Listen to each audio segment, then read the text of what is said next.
இளவரசி தமிழ் டிபார்ட்மெண்ட்ல gold medal. Bharathiyar யூனிவர்சிட்டியில மேல டாப்ல இருக்குது உங்க காலேஜ். தங்க மெடல், கோல்டு மெடல். நான் இளவரசியை கூப்பிட்டு கேட்டேன், என் கண்ணு எப்படி நீ கோல்டு மெடல் வாங்கின, எல்லாத்துலயும் சென்டம் அடிச்சிருக்கீ அப்படின்னு கேட்டா, நான் எக்ஸாமே எழுதலன்னு இளவரசி. அப்ப வேற யாரும் எழுதுனா? எல்லாம் எங்க ப்ரொஃபசர்ஸ் தான் எழுதினாங்க அங்கிள். என்னம்மா எக்ஸாம் ஹாலுக்குள்ள ப்ரொஃபசர் வரமாட்டாங்களே, உள்ள விட மாட்டாங்களே நான் சொல்றேன். ஒட்டுது பாரு ஒரு போடு. அங்கிள் நீங்க தான் புரியாம பேசுறீங்க. நான் என்ன கையோடவா எங்க டிபார்ட்மெண்ட் ப்ரொஃபசர்ல எக்ஸாம் ஹாலுல கூட்டிட்டு போக விட மாட்டாங்கல்ல. வேற எப்படி கூட்டு போனேன்? எங்க எல்லா சப்ஜெக்ட் ப்ரொஃபசரையும் இங்க வச்சு கூட்டு போன அங்கிள், இங்க வச்சு கூட்டு போனேன்னு சொல்றாங்க. அப்போ அந்த தங்கமங்க இளவரசியை பொறுத்த வரைக்கும் கிளாஸ் ரூம்னா டீச்சர் ப்ரொஃபசர் உள்ள வந்துட்டு 45 மினிட்ஸ் கழிச்சு வெளியே போறாங்களா, அது இல்ல கிளாஸ் ரூம்.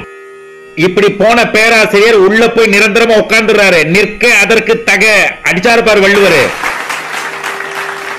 அப்போ நாங்களும் கோல்டு மெடல் வாங்க முடியுமா தாமு சார்? நிச்சயமா முடியும். ஆசைப்பட்டா தானே முடியும்.